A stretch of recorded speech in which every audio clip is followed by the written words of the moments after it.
Hello students, welcome to YouTube channel of Veena Memorial Senior Secondary School online classes.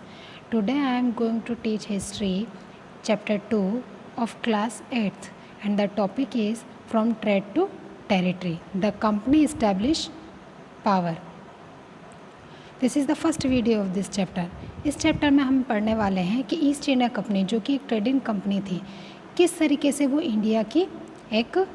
India को अपना गुलाम बना लेती है और जो ईस्ट इंडिया कंपनी किस तरीके से पॉलिटिकली इंडिया को कैप्चर कर लेती है. Aurangzeb was the last of the powerful Mughal ruler.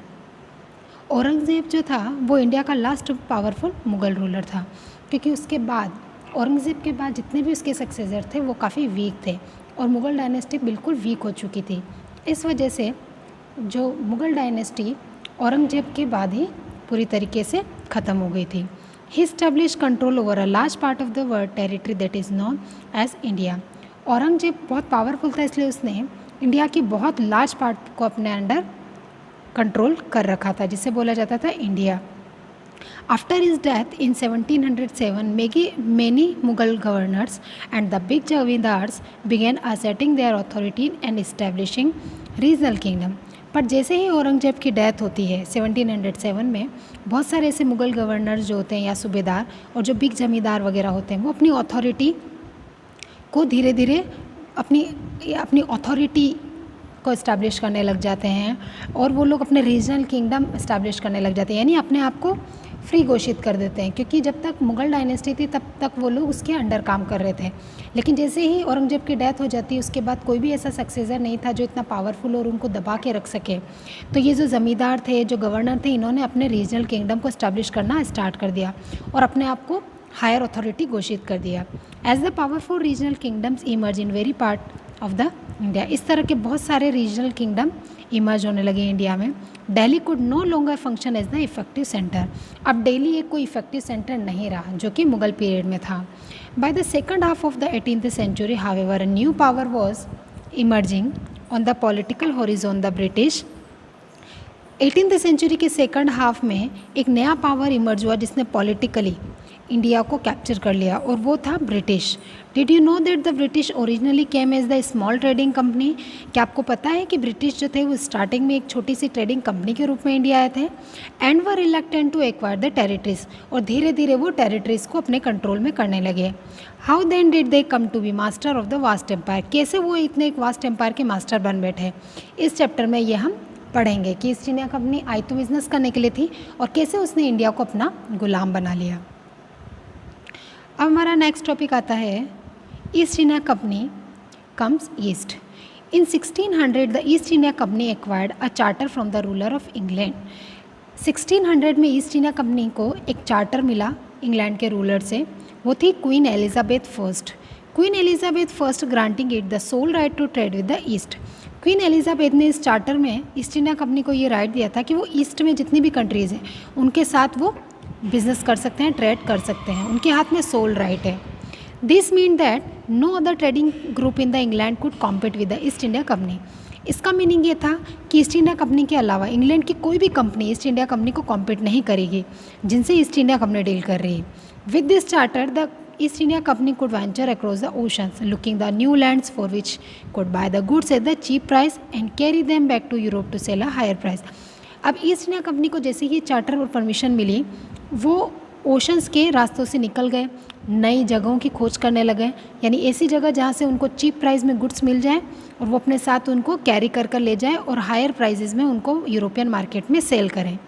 The company did not have to fear the competition from the other English trading company. अब ईस्ट इंडिया कंपनी को किसी भी इस बात का डर नहीं था कि उनको किसी भी और इंग्लिश कंपनी के साथ कोई कंपटीशन करना है. Mercantile trading company in those day made the profit primarily by excluding the competition so that could buy the cheap and sell dear. अब ये जो मर्सेंटाइल ट्रेडिंग कंपनीज थी उन दिनों में, इनका मेन जो एम था वो था प्रॉफिट, यानी उनका जो मेन मोटिव था वो था प्रॉफिट. और अब उनको कोई कंपटीशन करना नहीं था, इसलिए वो चीज़ों को सस्ते दामों में ख़रीदते थे और महंगे दामों में बेचते थे. The royal charter however could not prevent the other European power from entering the eastern market. अब रॉयल चार्टर के अकॉर्डिंग कोई भी यूरोपियन पावर जो था वो ईस्टर्न मार्केट में एंटर नहीं कर सकता था ईस्ट इंडिया कंपनी के अलावा. By the time the first English ship sailed down the west coast of Africa round the Cape of Good Hope and crossed the Indian Ocean. अब first time वो English ship ही थी जो कि समुद्र में निकली और अफ्रीका के वेस्टर्न कोस्ट से होते हुए केप ऑफ गुड होप का राउंड करके और इंडियन ओशन को क्रॉस कर रही थी. The Portuguese had already establish their presence in the western coast of India. उससे पहले कि ब्रिटिश इंडिया आते, पोर्टुगीज़ पहले से ही अपनी प्रेजेंस जो है इस्टेब्लिश कर चुके थे वेस्टर्न कोस्ट ऑफ इंडिया में. And their base in Goa, और गोवा उनका मेन बेस था. In fact it was Vasco da Gama to a Portuguese explorer who had discovered the sea route to India in 1498. और इनफैक्ट हम ये बोल सकते हैं कि जो वास्को डी गामा है, एक पोर्टुगीज़ एक्सप्लोरर थे, उन्होंने ही इंडिया की खोज की थी और इंडिया तक जाने वाले सी रूट की खोज उन्होंने 1498 में की थी. By the early 17th century the Dutch too were exploring the possibility in trade in the Indian ocean.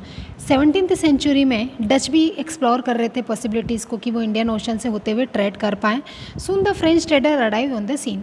अब बीच में फ्रेंच भी आ गए, यानी एक तरफ ब्रिटिश है, एक तरफ डच और एक तरफ पोर्टुगीज़, सभी इंडियन ओशन से होते हुए इंडिया की तरफ बढ़ रहे थे. The problem was that the old companies were interesting the by the same thing. अब मेन प्रॉब्लम ये थी कि जो तीनों कंपनीज थी वो तीनों ही ये चाहते थे कि वो सेम चीज़ों को खरीदें, जैसे कि the fine quality of cotton and the silk produce in India, जिनका बहुत बड़ा मार्केट था यूरोप के अंदर. पेपर, क्लोथ्स, कार्डमम, सिनेमम, इन सब की यूरोपियन मार्केट में बहुत ज़्यादा डिमांड थी. Competition among is the European companies inevitably pushed up the prices at this goods could be purchased and this reduce the profit and could be earned. अब ये जो competition हो रहा था यूरोपियन कंपनी के बीच में, वो इनएविटेबली पुश कर रहा था प्राइजेस को, यानी जो चीज़ें वो खरीद रहे थे उनकी दाम दिन ब दिन घटते ही जा रहे थे. The only way the trading company could flourish was व एलिमिनेटिंग द राइवल कॉम्पिटिटर. और सभी ट्रेडिंग कंपनी के लिए एक ही तरीका था अपने दुश्मन को एलिमिनेट करने का, अपने कॉम्पिटिटर को, और वो था fight. The urge to secure the market therefore lead to the fierce battle between the trading company. और उसके बाद अपने मार्केट को सिक्योर करने के लिए इन तीनों पावर्स के बीच में और तीनों ट्रेडिंग कंपनी के बीच में बैटल हुई.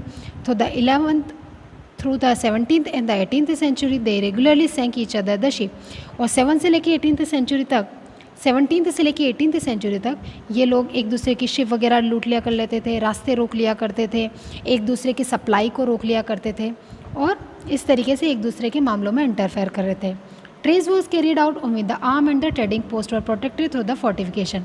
अब धीरे धीरे उन्होंने ट्रेड को सुरक्षित करने के लिए आर्म फोर्सेज रखना स्टार्ट कर दिया और इन्होंने फोर्टिफिकेशन करना स्टार्ट कर दिया.